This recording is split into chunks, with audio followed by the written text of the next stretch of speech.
तो आज हम सिर्फ ये नहीं देखेंगे कि तिमाही के नतीजे कैसे रहे, बल्कि ये समझने की कोशिश करेंगे कि क्या ये कंपनी अब सिर्फ एक सरकारी सप्लायर से कुछ बड़ा बन रही है, क्या ये भारत के डिफेंस एम्बिशंस की एक तरह से कहें तो रणनीतिकार बन रही है। चलिए इसी पर बात करते हैं। सबसे पहले उन नंबर्स की बात करते हैं जिन पर किसी भी निवेशक की पहली नजर जाती है, पैसा, मुनाफा।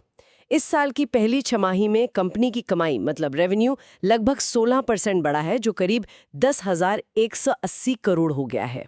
ये ठीक है, अच्छी ग्रोथ है, पर अक्सर हम देखते हैं कि कंपनियां बिक्री तो बढ़ा लेती हैं पर मुनाफा नहीं बढ़ा पाती।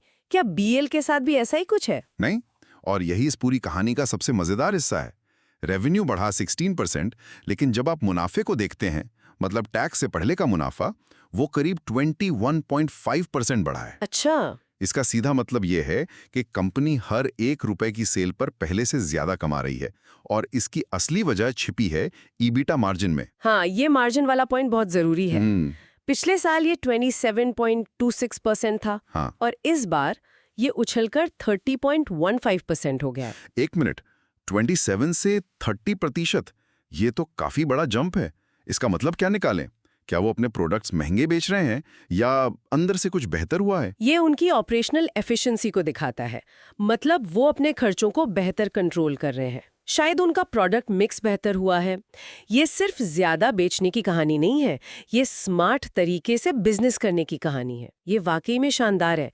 लेकिन क्या मैनेजमेंट ने ये भी बताया कि ये टिकाऊ है? मतलब ये 30% का मार्जिन बना रहेगा या ये बस एक बार की बात है? बहुत अच्छा सवाल है, और मैनेजमेंट ने इस पर बिल्कुल साफ साफ कहा है। उनका अनुमान है कि वो पूरे साल के लिए 27% से ज्यादा का मार्जिन तो बनाए रखेंगे ही। अच्छा, तो 27% का बेसलाइन मान सकते हैं। जी, तो हो सकता है 30% इस तिमाही में कुछ खास वजहों से हो, लेकिन 27% का लेवल भी इंडस्ट्री के हिसाब से बहुत बहुत मजबूत है। ठीक है, तो मतलब मौजूदा सेहत अच्छी दिख रही है। अब आते हैं उस विशालकाय ऑर्डर बुक पर, 75,600 करोड़ रुपए। ये सुनने में तो कंपनी के भविष्य की गारंटी जैसा लगता है, पर क्या ये सारा पैसा किसी एक ही बड़े प्रोजेक्ट पर टिका है? क्योंकि वो थोड़ा रिस्की हो सकता है ना? इसे समझना बहुत जरूरी है। ये ऑर्डर बुक बहुत ज्यादा डाइवर्सिफाइड नहीं है। इसमें कुछ बहुत बड़े लंबे चलने वाले कॉन्ट्रैक्ट्स हैं। इसके जो टॉप 7 प्रोजेक्ट्स हैं, वो ये करीब 25,000 करोड़ के हैं। जैसे नेवी के लिए LRS-M मिसाइल सिस्टम है, तोपों के लिए इलेक्ट्रॉनिक फ्यूज हैं, और अपना आकाश मिसाइल सिस्टम तो है ही। तो एक तरफ ये थोड़ा जोखिम भरा लगता है, पर दूसरी तरफ ये अगले कई सालों के लिए रेवेन्यू की एक निश्चितता भी देता है। और नए ऑर्डर्स का क्या हाल है? क्या पाइपलाइन में कुछ है या कंपनी बस पुराने ऑर्डर्स ही पूरे कर रही है? पाइपलाइन तो मतलब पूरी तरह से भरी हुई है।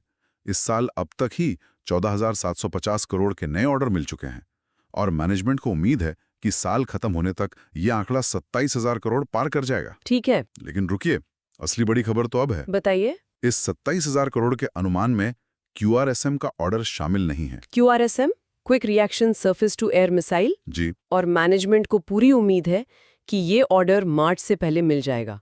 अगर उसे भी जोड़ दें तो इस एक साल में मिलने वाले ऑर्डर्स का आंकड़ा 57,000 करोड़ तक पहुंच सकता है। वाह, 57,000 करोड़!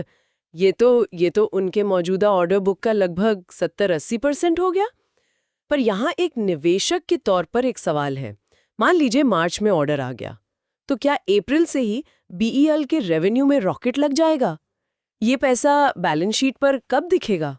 और यहां पर निवेशकों को थोड़ा सा धैर्य रखना होगा। मैनेजमेंट ने इस पर बहुत बहुत ही साफ जवाब दिया है। QRSM एक बहुत कॉम्प्लेक्स सिस्टम है। इसे पूरा करने में 5 से 6 साल लगेंगे।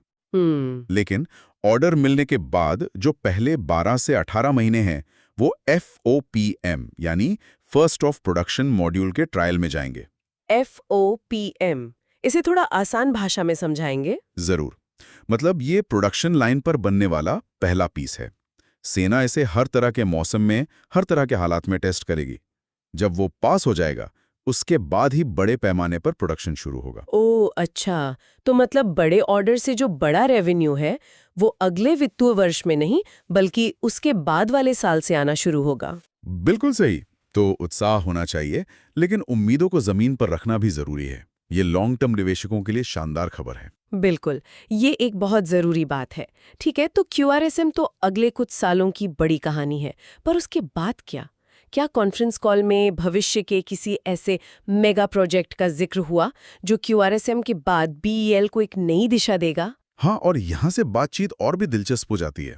दो बड़े नामों का जिक्र हुआ, प्रोजेक्ट कुशा और एएमसीए प्रोग्राम। प्रोजेक्ट कुशा, सुनने में तो ये काफ़ी सीक्रेट मिशन जैसा लगता है। क्या है ये? ये डीआरडीओ का एक बहुत ही महत्वाकांक्षी प्रोग्राम है। आप इसे S-400 जैसा एक स्वदेशी long range air defence system समझ सकते हैं। बीईएल इसमें रडार और कंट्रोल सिस्टम के लिए मेन डेवलपमेंट पार्टनर है। अच्छा। लेकिन यहाँ निवेशकों के लिए ध्यान देने वाली बात इसकी टाइमलाइन है। इसका पहला बड़ा प्रोडक्शन ऑर्डर दिसंबर 2029 तक मिलने की उम्मीद है। 1 मिनट, 2029, ये तो बहुत दूर की बात हो गई। एक निवेशक को आज इस ख्वाब की परवाह क्यों करनी चाहिए? क्योंकि अनुमान यह है कि इस ऑर्डर की वैल्यू क्यूआरएसएम ऑर्डर से भी ज्यादा हो सकती है। ये दिखाता है कि कंपनी के पास सिर्फ अगले 5 साल का नहीं, बल्कि अगले 10-15 साल का एक ग्रोथ रोडमैप तैयार है। ये एक अलग नजरिया है। ये वो विजिबिलिटी है जो बहुत कम कंपनियों के पास होती है। ठीक है, ये बात समझ में आई। अब दूसरे नाम पर आते हैं, एएमसीए प्रोग्राम। ये तो भारत का 5वीं पीढ़ी का लड़ाकू विमान है। इसमें बीईएल क्या कर रहा है? और यहीं पर वो रणनीतिक बदलाव दिखता है जिसकी बात हम शुरू में कर रहे थे। सप्लायर्स से इंटीग्रेटर बनने वाला। बिल्कुल। अब तक बीईएल विमानों के लिए एवियोनिक्स या रडार जैसे उपकरण सप्लाई करता था, लेकिन एएमसीए के लिए उसने एलएनटी के साथ मिलकर एक कंसोर्टियम बनाया है और वो पूरे एयरक्राफ्ट के सिस्टम इंटीग्रेशन के लिए बोली लगा रहे हैं। इसका मतलब ये हुआ कि वो सिर्फ इंजन नहीं बल्कि पूरी कार बनाने की कोशिश कर रहे हैं। एकदम सही। अगर वो जीत गए तो सिर्फ एक पुर्जे की कीमत नहीं, बल्कि पूरे लड़ाकू विमान के कॉन्ट्रैक्ट का एक बड़ा हिस्सा उनका होगा। और अगर ये कॉन्ट्रैक्ट हार गए तो क्या सारा निवेश डूब जाएगा? यही तो इस रणनीति की खूबसूरती है। मैनेजमेंट ने साफ किया कि अगर उनका कंसोर्टियम नहीं भी जीतता, तब भी विमान में जो जरूरी इलेक्ट्रॉनिक मॉड्यूल लगेंगे, जो उन्होंने डीआरडीओ के साथ मिलकर बनाए हैं, उनका ऑर्डर तो बीईएल को ही मिलेगा। अच्छा, तो मतलब एक सेफ्टी नेट भी है। जी। और इस पूरी बोली के लिए प्रोटोटाइप स्टेज का शुरुआती निवेश कितना है, अंदाजा लगाइए। इतना बड़ा प्रोजेक्ट है तो कई सौ करोड़ तो होंगे ही। नहीं, अगले 5 से 8 सालों में सिर्फ 100 से 200 करोड़ रुपए। बस? जी। ये इसे एक कम जोखिम वाला लेकिन बहुत ज्यादा रिटर्न देने वाला दाव बनाता है। ये वाकई में एक स्मार्ट मूव है। तो इन सभी बड़े प्रोजेक्ट्स, क्यूआरएसएम, कुशा, एएमसीए, इन्हें संभालने के लिए उन्हें अपनी क्षमता भी तो बढ़ानी पड़ेगी। क्या इस बारे में कोई बात हुई? बिल्कुल। और ये इन सब डॉट्स को कनेक्ट करता है।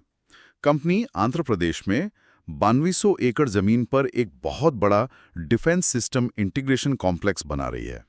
इसमें अगले 3-4 सालों में करीब 1400 करोड़ के रुपए का निवेश होगा। और ये खास तौर पर क्यूआरएसएम के लिए है। हाँ, मुख्य रूप से क्यूआरएसएम के लिए। लेकिन इसके अलावा वहां मानव रहित सिस्टम, मिसाइल सिस्टम और मिलिट्री रडार भी बनाए जाएंगे। ये दिखाता है कि कंपनी सिर्फ सपने नहीं देख रही, बल्कि जमीन पर तैयारी भी कर रही है। घरेलू बाजार पर तो कंपनी की पकड़ बहुत मजबूत दिख रही है। एक्सपोर्ट्स के मोर्चे पर क्या हो रहा है? क्या बीईएल ग्लोबल प्लेयर बनने की भी सोच रहा है? अभी तो एक्सपोर्ट्स उनके कुल टर्नओवर का सिर्फ 3-4% है, बहुत ज्यादा नहीं है।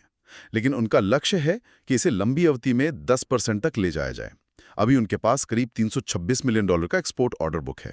तो ये भविष्य में ग्रोथ का एक और एरिया हो सकता है। जी, और ये उन्हें सिर्फ भारत के डिफेंस बजट पर निर्भर रहने से भी बचाएगा। चलिए भविष्य से वापस वर्तमान पर आते हैं। हमने शुरू में H1 में 16% ग्रोथ की बात की थी। क्या ये पता चला कि ये ग्रोथ आई कहाँ से? किन प्रोजेक्ट्स ने सबसे ज्यादा योगदान दिया? हाँ, मैनेजमेंट ने बताया कि मुख्य रूप से 7 बड़े प्रोजेक्ट्स हैं। इसमें नेवी का LSRM SAM प्रोग्राम सबसे ऊपर है। इसके अलावा हिमशक्ति जैसे माउंटेन वॉरफेयर सिस्टम, आकाश मिसाइल का आर्मी वर्जन और LCA Mark 1A fighter jet के एवियोनिक्स मॉड्यूल। अच्छा, और शक्ति EW सिस्टम भी? हाँ, लड़ाकू विमानों को दुश्मन के रडार से बचाने वाला शक्ति इलेक्ट्रॉनिक वॉरफेयर सिस्टम। इस लिस्ट से पता चलता है कि उनकी एक्सपर्टीज मतलब हर क्षेत्र में है। तो आज की इस पूरी चर्चा का सार ये निकल रहा है कि भारत इलेक्ट्रॉनिक्स लिमिटेड सिर्फ अच्छे तिमाही नतीजे नहीं दे रहा। ये एक ऐसी कंपनी है जिसका वर्तमान मजबूत है, जिसके पास अगले 5-6 साल का काम पक्का है और जिसके पास अगले 10-15 साल का एक साफ विजन भी है। बिल्कुल। और सबसे बड़ी बात है वो रणनीतिक बदलाव। अब ये कंपनी सिर्फ एक उपकरण सप्लायर नहीं है, बल्कि एक सिस्टम इंटीग्रेटर बन रही है। आने वाले प्रोजेक्ट्स का स्केल बहुत बड़ा है और आंध्र प्रदेश का वो नया कॉम्प्लेक्स दिखाता है कि कंपनी उस स्केल पर काम करने के लिए पूरी तरह से तैयार है। और आखिर में एक विचार। इस पूरी बातचीत में एक बात बार बार सामने आई कि बीईएल की जो विशेषज्ञता है वो थल सेना, नौसेना और वायुसेना तीनों के लिए है। जी, ये बहुत महत्वपूर्ण है। चाहे वो जमीन पर मिसाइल हो, समंदर में जहाज का सिस्टम हो या हवा में फाइटर जेट का एवियोनिक्स। ये उसे भविष्य के थिएटर कमांड जैसे इंटीग्रेटेड प्रोग्राम्स के लिए एक नेचुरल लीडर बनाती है ना? सोचने वाली बात है। तो सोचने वाली बात ये है कि जैसे जैसे भारत एक इंटीग्रेटेड मिलिट्री कमांड की तरफ बढ़ेगा, तो बीईएल जैसी कंपनी उन मौकों को पकड़ने के लिए कैसे तैयार होगी, जो आज शायद ऑर्डर बुक में मौजूद भी नहीं है।